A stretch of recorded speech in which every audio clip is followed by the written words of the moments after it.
Ahí vamos. Y estos años te he encontrado por los teatros también, cosa que me da mucha gracia. Muchas gracias. Bueno, voy hoy mi equipo. Muy No buenos necesita días. mucha presentación. Muchas Así que gracias. ponete cómodo y arrancamos Gracias. a grabar.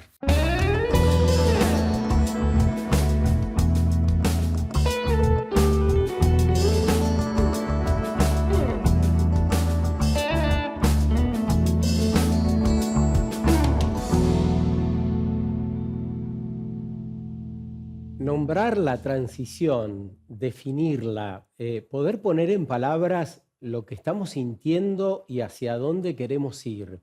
Ese es el propósito de estos encuentros. Queremos reunir 100 voces diferentes, de todo tipo. No importa la edad ni tampoco demasiado lo que hacen. Importa que podamos lograr una malla con diferentes texturas, con otros colores, para nombrarnos el tiempo que vivimos, insisto, y hacia dónde queremos ir, cuáles son nuestros deseos. Hoy convidamos a Boy Olmi, que es actor, director de teatro, de cine, tantas cosas has hecho, Olmi, y además me parece un gran trabajo espiritual, un gran trabajo con vos, ¿no? Y me parece que eso nos puede servir para nombrar esta transición de un paradigma a otro que creemos que tiene que estar conectado con la vida, ¿no? Sin duda. Me encanta que esto se llame la transición porque creo que la transición es la propia vida es transición, ¿no? Así que no sé si es Lao Tse o no sé quién dice, lo único permanente es el cambio. No sé si de quién es, ¿no? Esas metáforas sobre los ríos y sobre el agua que corre.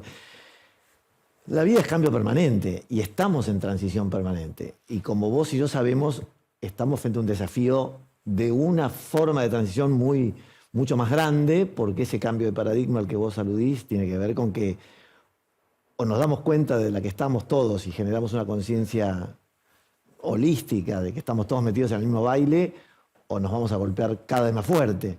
Entonces, es un momento fabuloso, desafiante para la humanidad y todo lo que está vivo en la Tierra, pero es bravo. Entonces tenemos que hacer una amorosa transición lo mejor posible. Estamos en eso. A mí me da la impresión que una de las patas para esa transición amorosa que mencionas tiene que ver con la posibilidad de tender puentes intergeneracionales.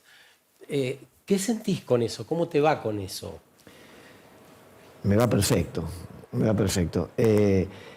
La idea de puente, y vos y yo compartimos muchísimo la sensación de ser puente y de transitar puentes y de generar puentes, tiene que ver con un concepto que yo enarbolo permanentemente, que es que todo aquello que nos divide, como por ejemplo lo etario, vos decís cómo va con respecto a una generación, ¿no? Es decir, cómo te llevas con otras generaciones para arriba o para abajo o para el medio, o porque para mí no existe.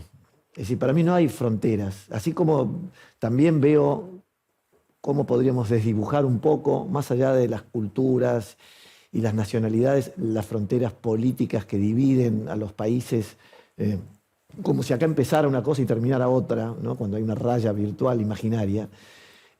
Yo tampoco veo fronteras entre las generaciones. Yo dialogo con niños pequeños, adolescentes, jóvenes, grandes, adultos, mayores, viejos, nonagenarios, y con todos encuentro una posibilidad que es lo que nos vincula, que es la vida. Después hay tipos de diálogo, hay gente que sabía quién era Tita Merelo, hay niños que usan el teléfono de una manera más hábil o más alienada que otros. Pero más allá de las diferencias que hay generacionalmente, yo voy por el encuentro entre no solo las generaciones, sino entre todas las formas diferenciadas, incluido lo que no es humano, incluido lo que es la vida de los animales y las plantas. Claro, la idea de que somos complementarios, ¿no? Entre los seres humanos, pero también con todos los reinos de vida. Eso empieza a aparecer con más fuerza ahora, parece tan elemental, tan básico, tan natural, pero recién podemos empezar a nombrar estas cercanías y estas complementariedades ahora. Qué bueno que podamos hacerlo. Es necesario, es como parte de nuestra evolución. Yo creo que el desafío hoy enorme, en el que estamos, no es solamente ambiental, social, político, económico, sino espiritual. Es decir, creo que tenemos que dar un salto cualitativo en la calidad espiritual de nuestra especie para reconocernos parte de ese todo. Si nos damos cuenta que somos parte de un todo, vamos a empezar a andar mejor. Pero pareciera que todavía no lo asumimos, parece que estamos diferenciados por montones de cosas y eso es doloroso. El mundo artístico es el que te define y cualquier persona que vaya a googlear va a encontrar mil cosas de Boy Olmi desde hace mucho tiempo. ¿Cuándo sentiste que esas características tuyas podían ayudar o podían complementarse justamente con una mirada diferente del mundo en que vivimos? Por esto que venimos hablando, yo no veo que haya un momento particular en que haya cambiado mi punto de vista. Yo creo justamente, vos dijiste, si buscaras en internet lo que te define, y es verdad que me define en el mundo artístico porque no solo como actor, sino como director o como productor de mis propios proyectos audiovisuales o de comunicación. Yo creo que esas definiciones que nos definen aparentemente en el mundo del lenguaje en el que estamos metidos, también son limitantes, por lo cual yo no me defino como actor, ni como director, ni como comunicador siquiera. Es decir, son cosas que me caben, todas ellas. Sí. Pero yo me defino mucho más como persona a la que le ocurren cosas y desde ese lugar asumo diferentes espacios, diferentes capacidades, diferentes aprendizajes o ejercicios o experimentos que me ayudan por lo pronto a ser feliz para no estar atado a eso que me limitaría, que es que si yo me definía solo como actor tendría que estar viendo cómo trabajar como actor en un momento en el país en donde no hay trabajo para los actores y entonces que no soy, no sirvo, no estoy. Y no, yo escribí una especie de manifiesto cuando tenía 11 años que va a aparecer como parte de un unipersonal que estoy preparando en este momento, que no es ficción, sino 11 años. Sí, ahora estoy creando un espectáculo unipersonal que habla de mi propia identidad en relación a nuestra identidad, ¿no? Y descubrí este manifiesto en donde yo me definía a mí mismo a los 11 años con dos carillas de sustantivos y adjetivos que eran tan variados como decir peatón, fotógrafo, cocinero, amante, temeroso, miles de cosas, entre las que estaba la posibilidad de ser actor y la posibilidad de ocuparme de los animales y de la posibilidad de dibujar, pero de cosas que hoy hago. Y digo, he cumplido bastante bien con esto que estaba vislumbrando al final de mi infancia, que era, yo quiero hacer de todo, porque nada me es ajeno. Encontramos un material del año 2013 que queremos compartir con vos. Y pensé, bueno, a ver, ¿de qué quiero hablar? Y me empecé a hacer preguntas. Me empecé a encontrar con gente que me empezó a abrir los ojos, gracias a que empecé a hacer entrevistas y tuve encuentros con gente increíble. Me encontré con Deepak Chopra, me encontré con Jane Goodall, me empecé a encontrar con gente que yo tenía la oportunidad de entrevistar y me hacía ver que en este momento la humanidad está pasando por un problema que al mismo tiempo es una oportunidad fabulosa. Cuando la revolución industrial creó este sistema del éxito, de que tenemos que producir más y consumir más y acumular más y ahorrar más, se armó una bola hace muchos cientos de años que todavía no la podemos parar. Y que nos está causando problemas a todos, a los ricos, a los pobres. En Sudamérica, en Oriente, en África, en el hielo. Y esos problemas se ven muy claros en lo social y en lo ambiental. Porque no es un cuento chino que se caliente el planeta, que se derrite el agua, que se poluyen los ríos, que se tala demasiado más de lo que hay para producir el oxígeno que respiramos. Y no es un cuento que la diferencia entre ricos y pobres es tan brutal que eso genera violencia, estrés, angustia. Montones de problemas que padecemos, los que tienen plata, los que no la tienen, los que están bien, los que están mal. Todos estamos en el mismo baile y estamos a rebordo de la misma nave que es este planeta. Y si no nos hacemos responsables entre todos de eso, la vamos a pasar muy mal o la vamos a pasar peor. Se te ve muy encendido hace 12 es una charla años. TED. En el río Limay, ¿no? Entonces en las charlas TED uno tiene que encenderse porque es un tipo muy limitado para decir un montón de cosas, aparentemente. Pero yo no me acordaba de todo esto, hace mucho que no lo veía, y suscribo absolutamente. Si podemos tomar cualquier palabra de las que digo ahí, porque tiene que ver con esto que estamos hablando. Sí. Sí, las charlas TED son ese formato muy interesante en donde uno trata Sí. de exponer con la mayor claridad posible algo. Eh, Fíjate que en esa charla yo elegí que el fondo fuera una sucesión arbitraria de fotografías que yo había Sí. sacado en mi vida. Claro, Entonces sí, se aparece lo veía Piluso, Piluso. Dalí, aparece Me llamó gente la que vos atención. decís, ¿y por qué? Y bueno, porque creé un fondo aleatorio para esa charla que integrara justamente partes mías que no tenían que ver con el rigor, no académico, pero con el rigor comprometido de lo que estaba hablando, por ejemplo, en términos ambientales. Mientras nos estamos preocupando por el cambio climático, me Pasa todo sobrevuela esto. Piluso y me sobrevuela Luis Alberto Spinetta. Qué bueno. Estoy metido en esa bola. Entonces, está muy grato ver esto. ¿Sí? Suscribo a lo que yo mismo dije. Vos sabés que una de las cosas que impulsamos en el programa es una renovada comunicación entre las personas que están mirándonos eventualmente y aquellos que producimos los contenidos, porque decimos, de una vez por todos, ese feedback que tanto mencionamos tiene que hacerse realidad. Entonces proponemos que nos escriban un mail, que se tomen un ratito, y hemos recibido un montón de mails que respondo personalmente a cada Qué uno. bien. Quería compartir uno que dice César Monicat. Dice, creo que ya es hora de blanquear que la ecología es un partido político independiente. Ya no es ni una tendencia ni una filosofía. Es un partido político que ya es hora que presente una plataforma de gobierno, referentes, candidatos y demás. No entiendo ni comparto la comunicación naif de este tema central. Y yo le contesto al toque enseguida, porque son muchos y no quiero dejar que pase el tiempo, y le pongo temazo, César, el que propones, pero ¿crees que es posible intervenir en el marco de esta institucionalidad vacía de contenidos y con dinámicas de nula participación? ¿No será por afuera? No sabría decirte de qué modo. Compartiré tu pensamiento con próximos invitados a ver qué nos dicen. Y acá está. Acá Somos. estoy. Acá estoy. ¿Cómo se llama? Él se llama César. César, acá estoy, César, compartiendo con Sergio. Qué bueno esta cadena, ¿no? Este pinball en donde rebota la bola. Es muy interesante la pregunta o la reflexión, Sí. porque yo creo que más que intervenir la ecología en la política, lo que debería cambiar es la política, para que la ecología sea una de las partes de un sistema en donde co-gobernemos o co-creemos una forma de convivir más saludable que lo que la política nos ha permitido en los siglos que venimos. Porque si hiciéramos solamente un partido político vinculado con lo ecológico, a lo mejor estaríamos desatendiendo lo vinculado con lo social.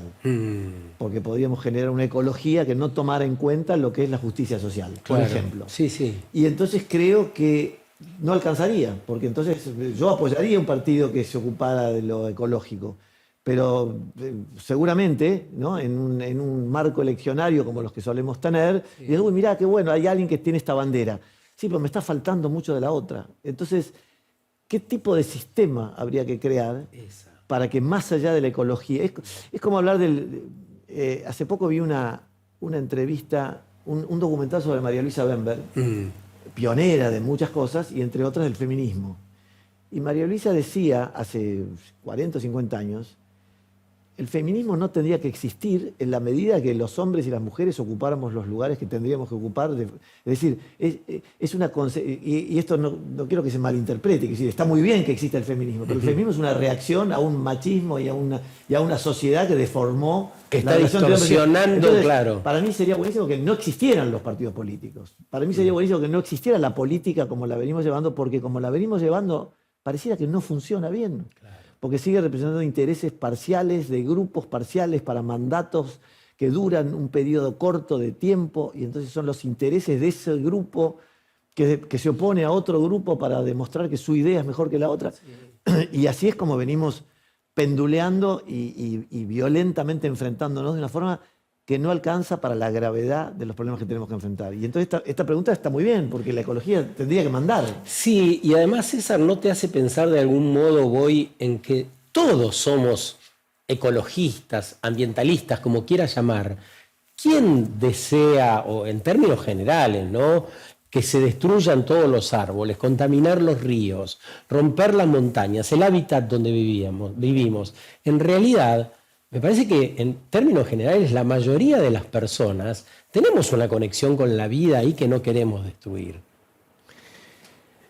Sí, sí. ¿Y cómo es posible entonces que estemos tan disociados como para que ese abuelito que con su nieto va a ver los animales y dice, qué amor, los conejitos que estamos viendo en la granja, después en su empresa esté generando una toxicidad de la tierra que mata esa biodiversidad, Sí. porque tiene disociada su necesidad de hacer su negocio con su sensibilidad integradora de lo que es bello y amable, como eso que vos decís, todos tenemos, el amor por la naturaleza.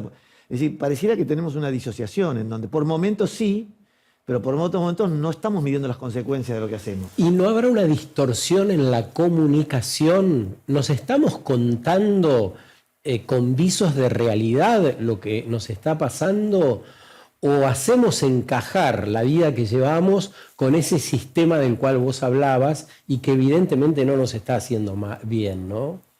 Y yo creo que en términos de comunicación también estamos muy atravesados por intereses parciales. Claro. Digamos, todo este tema para mí tiene que ver con esta reformulación del sistema humano.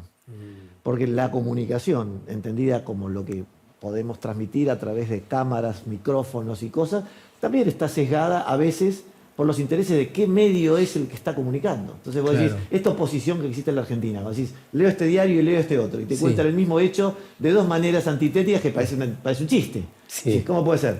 Acá hay 5.000 personas y acá hay 500.000 de personas en el mismo relato, ¿no? Por decirte una referencia de algún hecho así medio cotidiano. Decís, esto no es la verdad. Nadie tiene la verdad. La verdad es algo que está más allá de las verdades parciales de cómo. Entonces, en términos de comunicación también deberíamos ver cómo comunicar desde esa. Es muy utópico lo que estoy sosteniendo, ¿eh?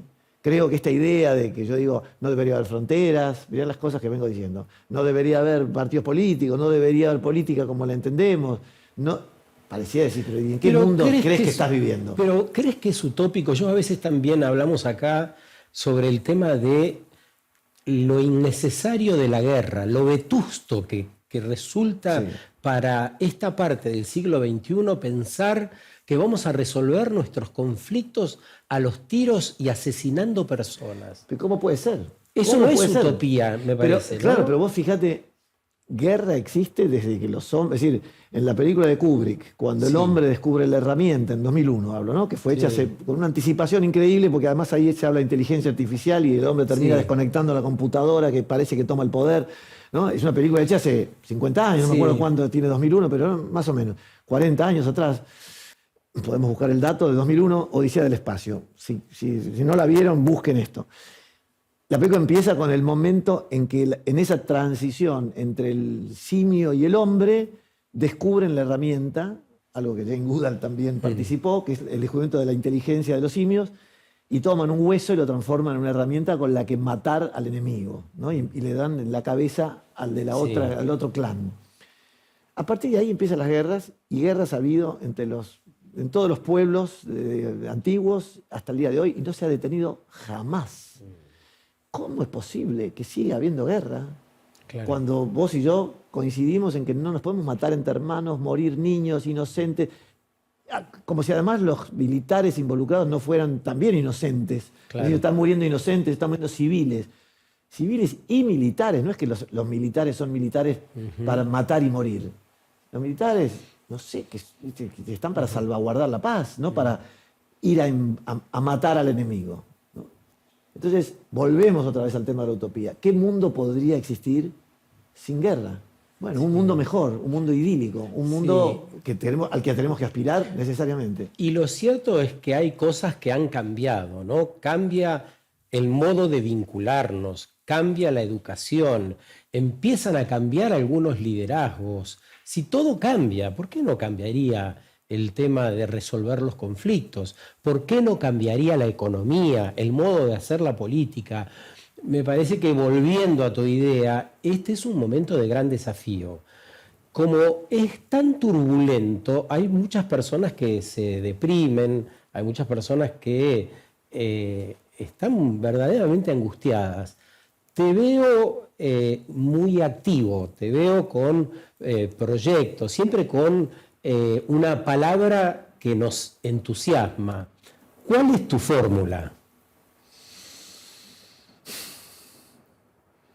Sabes que realmente no sé si tengo una fórmula, porque me pasa cuando, por ejemplo, me preguntan sobre la pareja que tengo hace 30 años con mi mujer, si existe una manera de estar con alguien mucho tiempo. Y de verdad, yo creo que no puede haber fórmula para cosas que son tan dinámicas como la pareja y el entusiasmo y la búsqueda de la felicidad y el sostener viva la esperanza en un momento tan desesperanzador como este. Eso. Porque yo, que soy naturalmente optimista y sagitariano con ascendente en Acuario, con montones de características que me hacen un poquitito entusiasta por naturaleza, por ADN, por formación, me encuentro atravesado permanentemente por la sombra, la oscuridad, el miedo, la depresión, también. Como Claro. todo, eso convive en nosotros. Eso convive. Ahora, la fórmula, el consejo, tiene que ver con muchas cosas vinculadas con los muchos maestros y voces que voy encontrando.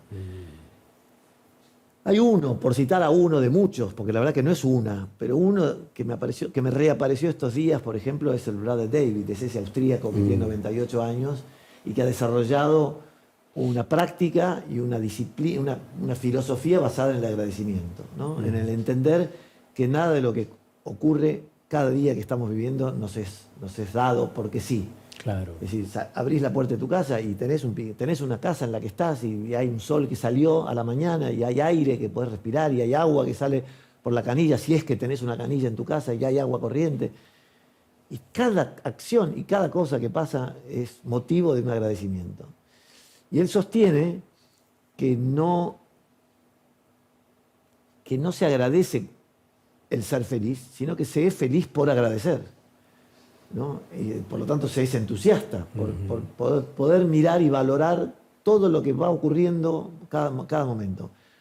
Entonces, algunos que tenemos más privilegios que otros, porque tenemos una casa, porque tenemos alimento, porque tenemos abrigo, porque tenemos educación, porque tenemos una profesión, porque a veces tenemos trabajo, estamos en una situación un poco privilegiada con respecto a los que no lo tienen.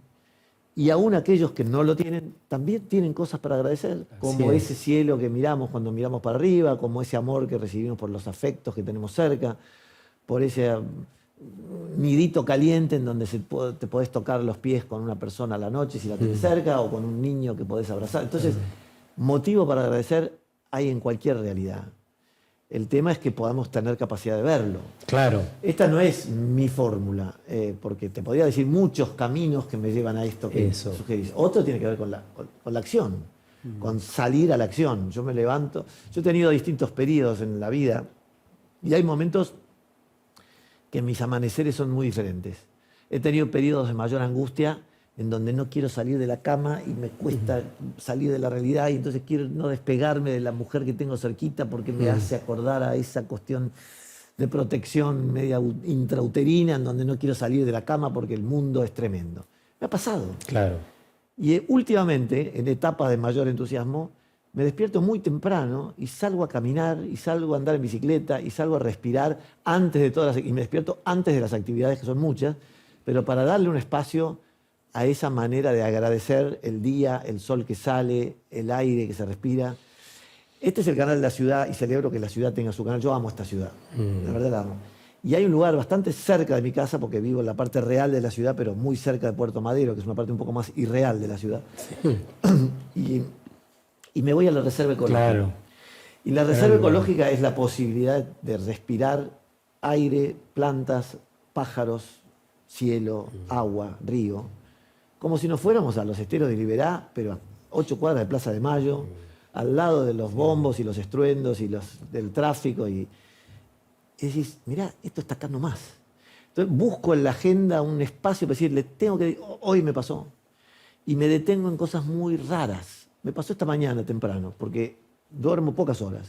Miro la cámara porque estoy invitando a los que me escuchan para que hagan cosas así, pero no en la reserva, en donde estén. Entonces me desperté más temprano que lo que debería para poder llegar acá y encontrarme con vos.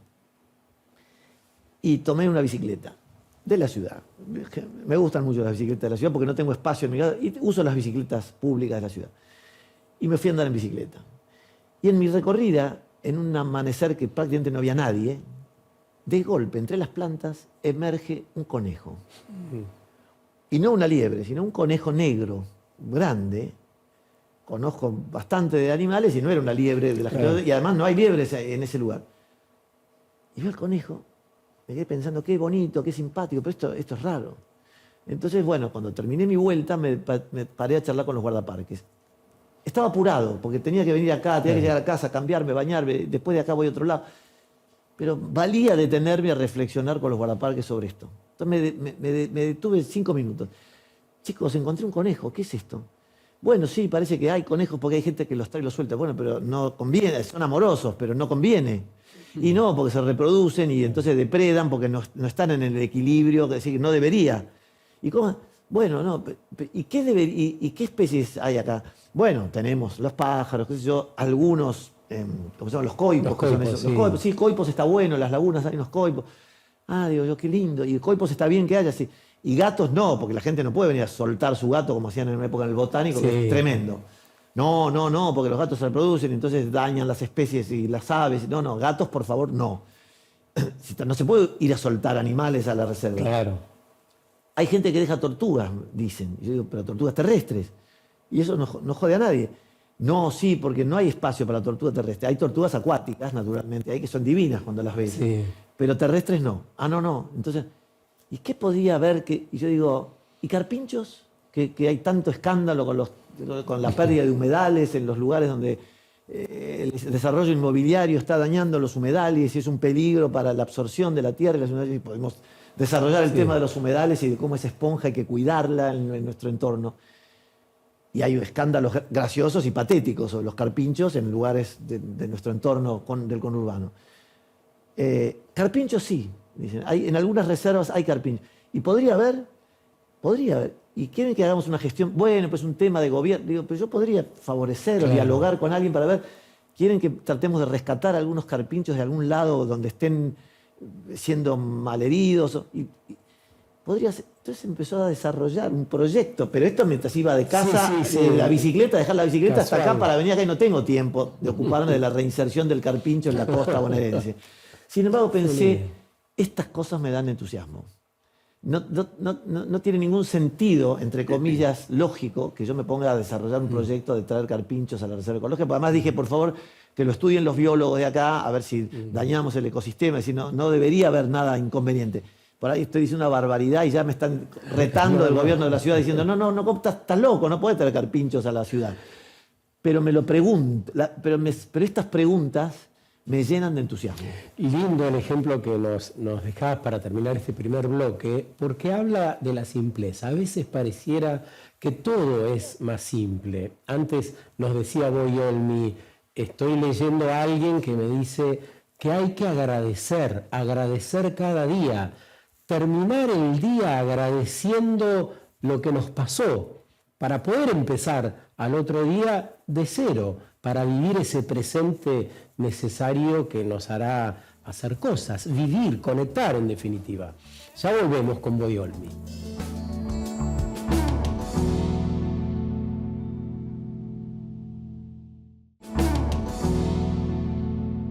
Diferentes caminos de la transición con Boy Olmi, hablando sobre lo que nos pasa, lo que nos invitan algunas personas que nos están mirando a reflexionar sobre nuestras vidas. Aparece la transición, porque la vida, ya nos dijo Boy antes, es cambio permanente, entonces vivimos en esa transición. Nosotros creemos que hacia un mundo que debiera ser más humano y más interconectado con el resto de las especies y los seres vivientes.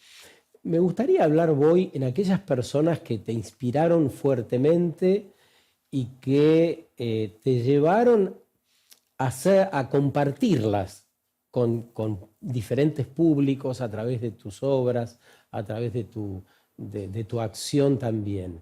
Y creo que una de ellas es Jane Goodall, ¿no? Por supuesto, es una de las más importantes y hay muchísimas personas.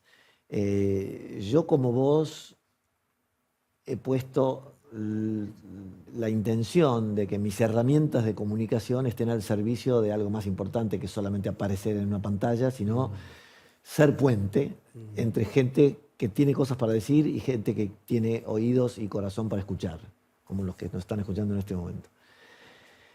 Y Jane Goodall es un referente mundial de un tamaño gigantesco. Hoy tiene 91 años. Nos hicimos bastante amigos a partir de un proyecto que hice hace más de 10 años, que vos conocés, que fue una película que dirigí en la Patagonia, juntándola con otro fenómeno que era Roger Payne. Ambos, dos científicos, pero dos seres humanos visionarios, defensores, después de sus descubrimientos, él en el caso de los cetáceos y ella en el caso de los chimpancés y de los primates, defensores del agua y de la tierra, ¿no? Es decir, dos. Y yo como observador pensé que representaban el yin y el yang, un hombre y una mujer, claro, el agua y la tierra, dos polaridades que si se unían iban a dar esa idea de la totalidad. Por eso lo junté en la Patagonia en un campamento de ballenas a conversar y fue fabuloso. Es una película que amo haber hecho y que me valió muchísimas cosas, como haber estado con el Papa Francisco en Roma, haber recorrido el mundo y sobre todo ponerme al servicio de poder ser, no sé si embajador es una palabra un poco honorífica, pero representante o puente de la palabra de Jane en esta región del mundo, porque también contribuyo a fomentar su discurso o ayudar a discutir. Y hoy estoy en un proyecto nuevo con ella, que me fascina y que voy a compartir con vos en cuanto lo tenga listo, y que es un proyecto también que tiene que ver con integrar las polaridades. Yo no sé si vos te enteraste de lo que hice cuando vino ella el año pasado.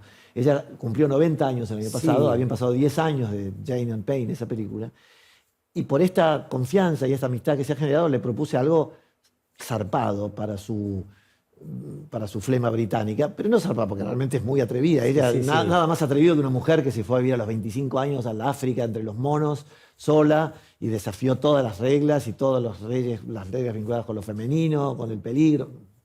En fin, no le hace asco, no le tiene miedo a nada a Jane. Pero le dije, Jane, ¿te animás a hacer un experimento novedoso? Y me dijo, sí, dale, ¿qué hacemos?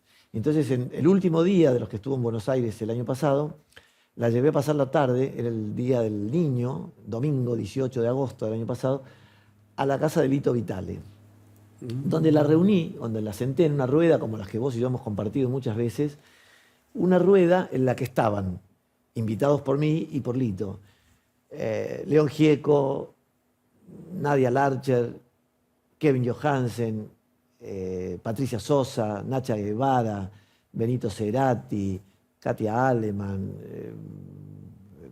bueno, eran 20 fenómenos de la música, Elena Roger, Natalie Pérez, El Rayo. Había desde raperos de 25 años hasta músicos consagrados como León, como Kevin, como el propio Lito, Hilda Lizarazu. Había rock and roll, tango, folclore, Maggie Cullen, una cantidad de gente increíble.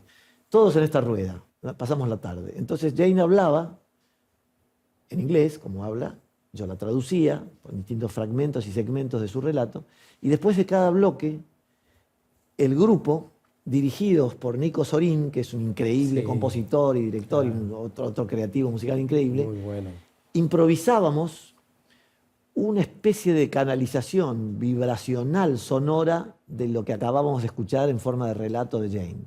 Entonces sonaba improvisadamente algo que primero había que despojar del ego a todo ese grupo, de las personalidades públicas que todos tienen. Claro. Entonces León dejaba de ser León para ser un mono, y Kevin dejaba de ser Kevin para ser un sapo, y Nacha dejaba de ser Nacha Guevara para ser una mariposa, y ella era solo el sonido de una mariposa en medio de una improvisación. Y después el dolor de la tierra, y el caos actual, y la tecnología, y cada tema que se iba tocando iba siendo canalizado sonoramente. Bueno, eso es un documental que estoy editando en este momento. Va a ser de ver. Va a ser raro de oír, de ver y de oír, porque es un experimento sensorial, acústico, riesgoso y al mismo tiempo muy atrevido y divino como experimento. Divino porque une esos hemisferios, une la cabeza con el corazón, une la ciencia con el arte. Y yo voy por todo esto, que es, hagamos puente entre Eso. esas partes.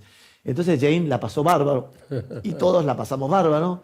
Y esto va a ser un nuevo proyecto audiovisual mío que también tiene como objetivo difundir el mensaje de Jane desde una perspectiva de abrir los corazones a través de la música. Vamos a estar bien atentos a eso. Mientras veamos un fragmento de esto que preparaste, tratando de unir el cielo y la tierra, ¿no? El agua y la tierra, con Jane y Roger Payne. We want to make a documentary that has to do with you meeting with Jane in this environment and both of you just having conversations and what this means for both of you and what it means for us and the rest of the generations. That's it. How is it possible that such an intellectual creature as us can be destroying the planet?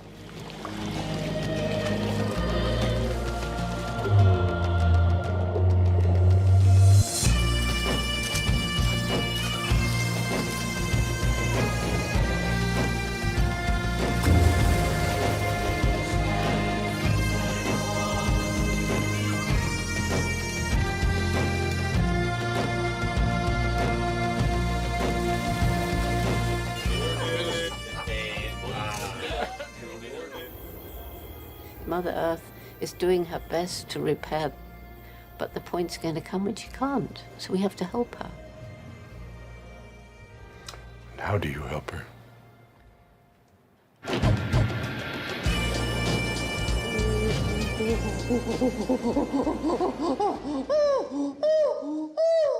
That's me, I'm here.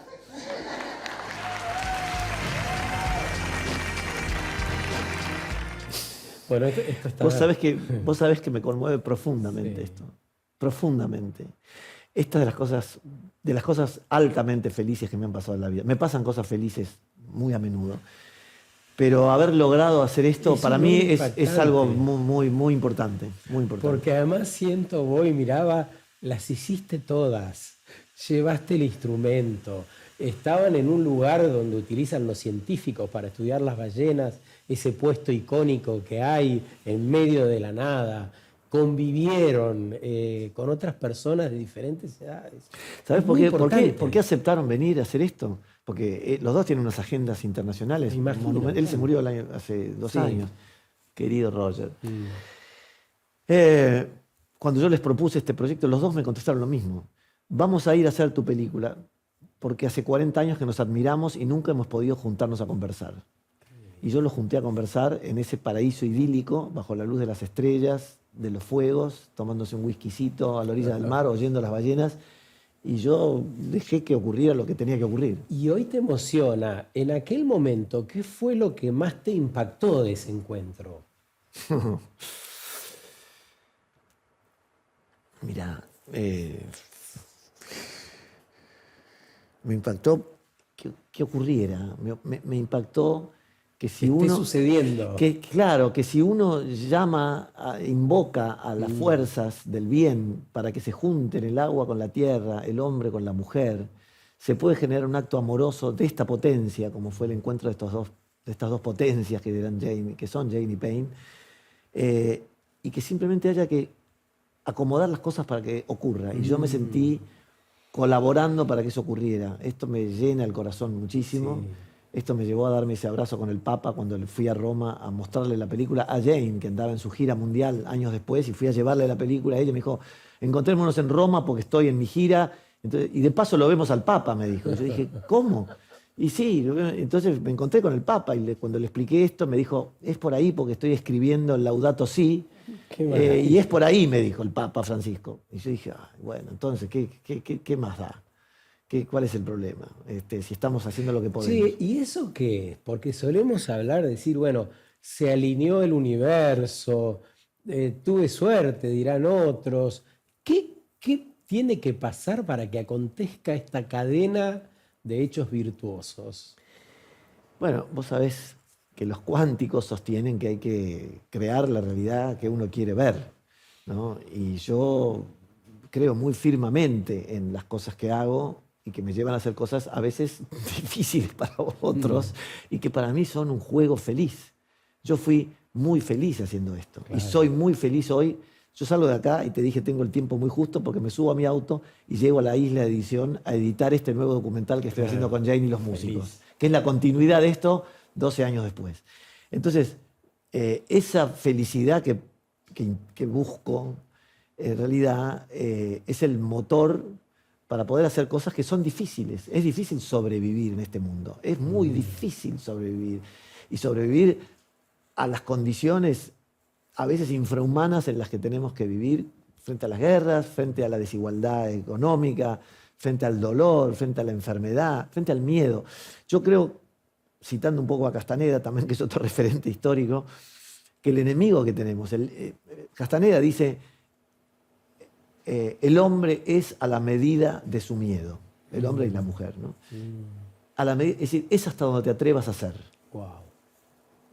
El límite te lo pones vos solo. Y en realidad el miedo, por supuesto que uno no elige el miedo que tenemos, pero lo que hay que enfrentar es el miedo. Hay que traspasar los miedos, ¿no? Yo creo que hay que traspasar el miedo. Y muchas veces hablando del miedo encontré la metáfora que a mí me gusta mucho de una ola que se te viene encima. A mí me gusta mucho el mar y tengo una relación muy estrecha con el mar. Y cuando vos ves una ola muy, muy, muy grande que te va a alcanzar porque no podés recular como para salir, lo mejor que podés hacer es ir hacia ella y zambullirte abajo, no Abajo. que te golpee de frente, que te va a romper en dos, sino zambullirte y pasar por... Y del otro lado no hay nada, del otro lado está el mar en calma. Vos atravesás la ola y la ola no está más, la ola pasó. Sí. Como los fantasmas. Los fantasmas son fantasmas. Cuando hay un fantasma delante y nuestro miedo tiene que ver con los fantasmas, hay que encararlo y decir, a ver, ¿qué es esto? Si es fantasma, no es real. Claro. Entonces, si podemos empezar a entender que los fantasmas y que nuestros miedos obedecen a eso que es poderoso y que va con el humano, porque el miedo no es que no lo tenemos, pero hay que hacerle el truco de desarmarlo y decir, a ver, ¿qué pasa si enfrento el miedo? Hacer cosas tan complicadas como estas ¿y por qué no hacerlo? Esto lo ayudaron montones de personas, montones de organismos, logré que los dos gobiernos, Cristina y Macri, apoyaran este gobierno declarándolo de interés nacional, provincial, porque ahí no había diferencias entre Cristina y Macri. Era un proyecto que iba por arriba de cualquier diferencia. Y entonces pude hacerlo porque dije, hay algo más allá que las diferencias entre el hombre, la mujer, la tierra, el agua, un gobierno, otro gobierno. Y entonces a lo largo de los años hice esto con mucho esfuerzo, con bastante poco dinero, te diría casi sin dinero. El dinero para recuperar lo que se invirtió empezó a llegar un poco después, cuando logramos que se diera, pero tampoco era un gran negocio hacer esto. Pero conseguimos que hoteles, compañías aéreas, provincias, trabajaran, pusieran cosas porque entendían que esto merecía ser hecho. Y eso fue, creer en que era posible. Cuando imaginás mundos posibles hacia adelante, suponte que nos divorciamos un rato de lo establecido, ¿no? De la política, las representaciones, la economía, todo aquello que resulte insostenible. ¿Qué mundos te imaginás? Qué lindo sería, es decir, imagino mundos, por lo pronto imagino un mundo mejor. Un mundo mejor es como yo llamo un poco a esta sociedad que hemos creado con Dylan Williams, mi amigo desde la infancia, para comunicar este cambio de paradigma.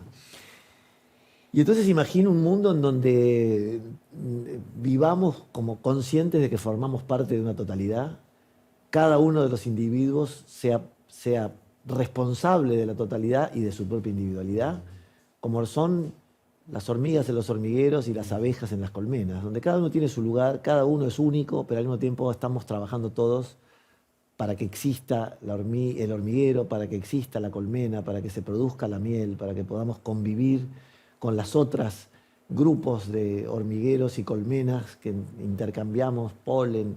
Es decir, un mundo en donde hubiera mucha menos violencia y donde hubiera mucha más justicia, mucha más armonía y mucho más amor. Es difícil imaginarlo en este mundo, pero si no vamos hacia ahí, este mundo está en peligro y tenemos que trabajar para construir el otro. Y yo estoy Claro. para eso. Y la clave para eso, ¿crees que tiene que ver con los vínculos, con una renovada espiritualidad? ¿Por dónde te parece que habría que trabajar un poco más sobre eso o atender? O poner... Yo creo que vos lo decís muy bien y cada cosa que decís es un engranaje de esa totalidad holística. Porque la espiritualidad es lo que nos conecta con lo mayor, con lo mayúsculo, con lo que está más allá de nuestro envase, ¿no? De nuestro ego y de nuestro envase individual. Dijiste los vínculos. Bueno, los vínculos crean ese hilo invisible que nos conecta con lo otro, haciéndonos también parte de esa totalidad. Es decir, que todo esto que yo imagino como una propuesta idílica tiene que ver con el ser en totalidad, con todo, con algo que va más allá de quién somos como parte. ¿Y vos podrías compartirnos parte de tu trabajo espiritual? ¿Cuál es? ¿En qué consiste en estos días? ¿Si tuvo una evolución? Sí, sí. Lo que pasa es que yo soy muy poco académico, soy muy pragmático, soy bastante ansioso, y entonces mi trabajo espiritual es el trabajo de cualquier ser humano que le presta atención a eso que no se puede tocar con las manos. La señora que va a la iglesia el domingo, el budista que medita en su casa, en su han, aquellos que entonan el Nam-myoho Renge Kyo como parte de la comunidad de la Soka Gakkai. Cada uno que está en su búsqueda espiritual está conectando con eso que nos conecta con algo superior. Y yo lo hago de mil maneras. Lo hago a veces a través de la meditación, cuando tengo la paciencia y combato mi propia ansiedad para detenerme. Pero cuando me voy a la reserva ecológica y puedo desenchufarme del teléfono y mirar el río y ver simplemente cómo brillan las lucecitas del río reverberando en el amanecer. Y cuando agarro un libro, como agarré esta semana el del Brother David, y dije, uy, este libro, ¿qué será del Brother? ¿Estará vivo? Y fui a Google a mirar y por suerte tiene 98 años y sigue dando... Y entonces busqué y encontré su libro. Y su libro, este libro que tengo se llama Detenerse. Y entonces agarré el libro y dije, uy, tengo un libro de él. Y cuando lo abrí, vi que estaba dedicado de él para mí. Y termina diciendo, from your brother David. Y me dice, tu hermano David. Claro. Así me dedica. Y después, como yo tengo un libro del Brother David y no me acordaba, porque lo presenté una vez en Tecnópolis con Pedro Aznar hace 15 años. Qué potencia. Y entonces tengo este libro dedicado. Entonces me detuve a leer ese libro, pero leí 2 páginas y después pasé a otra cosa. Entonces lo tengo el libro hoy conmigo en el auto, pero no sé si lo voy a leer. Te acompaña, ese es tu Sí, trabajo, porque está todo al claro. mismo tiempo. Me comí una banana mientras caminaba para estacionar el auto y llegar acá y dije, bueno, no puedo dedicar solo al espíritu. Hoy tomé solo un cafecito a la mañana y tengo que alimentar el cuerpo. Claro. Entonces me comí una banana que traía en mi morral para llegar hasta acá con un poquito de energía del potasio que trae la banana. Es decir, no está disociado el cuerpo del espíritu, no está disociado nuestra acción cotidiana del momento de reflexión. Uno puede estar en el auto o estar en el colectivo y también estar pensando en los ancestros, en los pueblos originarios, en la profundidad del mar y de la tierra, mientras pone la tarjeta sube en el subte. Y la otra cosa es, me viene ahora con lo que decís, también como poder disociar aquellos pensamientos que nos hacen mal y ir hacia esos pensamientos que nos hacen mejor, ¿no? Ese es un buen problema. trabajo, ¿no? Ese es un problema. problemón. Es un problema. Porque la mente, en ese traca, traca, traca, traca En incesante, el trajinar. está muy... Es un problema la mente. Ese incesante run run de la mente, por algún motivo, la angustia y las fuerzas de la oscuridad se agarran rápidamente de ahí y empiezan a alimentar algo que no está bueno, Claro. ¿no? Eso que nos persigue desde la cabeza hay que combatirlo. Combatirlo quiero decir, mejor dicho, hay que aceptarlo, pero no hay que... sí, no puedo decir hay que como si yo tuviera una verdad. Yo soy víctima de No, lo eso. que de sentís, claro. Pero, por ejemplo, la meditación es una Claro. herramienta para aquietar esa mente y para poder encontrarse con ese silencio que tanto bien nos hace. Claro. Y cuando digo la meditación, no digo solamente sentarse en loto a meditar en silencio. No, es un estado de calma que también lo dan las prácticas deportivas, Claro. lo da el deporte, lo da la naturaleza. Sí, y por ahí preguntarnos más qué estamos pensando, qué estamos sintiendo en este momento. Así que con eso quiero terminar nuestro encuentro. ¿Qué estás sintiendo en este momento, Bobby Olmi? Mira, siento gratitud por lo que veníamos hablando, pero a partir de que me hayas dado la posibilidad de conversar y pensar en voz alta junto a otros que nos están escuchando. Porque esta conversación sería muy placentera para nosotros y muy linda, pero cobra mayor sentido si además hay gente que le está resonando alguna palabra de lo que estamos diciendo. Y hay gente que nos está escuchando y viendo. Así que tengo gratitud. Tengo una enorme emoción por comprobar que se puede todos los días conectar con esto que estamos invocando en este momento, que aparece de muchas formas, como venimos citando, y que apareció en forma de enorme emoción cuando me mostraste estos fragmentos de lo que yo hice hace tiempo, porque me devuelve algo de la confirmación de que lo que estoy haciendo, bueno, me lleva por donde puedo, porque es difícil para todos. Para mí la vida es difícil. Y para todos es difícil, pero también encuentro la posibilidad de hacerla feliz y de hacerla entusiasta. Así que siento gratitud, siento emoción, siento alegría de saber que salgo de acá como vine de andar en bicicleta y me voy a editar ese trabajo que espero que pueda ver mucha gente para inspirarse y para... No lo hago solo para mí, lo hago para que lo podamos ver porque somos puentes, Sergio. Así que siento un montón de cosas. Y pienso muchas, pero he pensado poco en esta charla porque me he dejado acompañar por lo que siento. Gracias por haberte compartido de este modo, como siempre, tan abierto y tan genuino. Quiero saber si va a salir este año el documental. Creo que sí, creo que sí. Estoy ya en una etapa técnica bastante final. Yo creo que para la primavera es mi objetivo que vea la luz y poder llevárselo a Jane a alguna parte del mundo en donde me diga, bueno, ahora estoy en Etiopía o estoy en Canadá, te encuentro ahí a ver si vemos, no sé si al Papa. Junto a alguna comunidad. Junto a alguna comunidad podemos compartir este nuevo trabajo. Un placer, Bobby. Gracias, Sergio. Muchas gracias. Gracias a vos. Nos vemos una nochecita de estas, cuando tengan ganas. Que la pasen muy bien.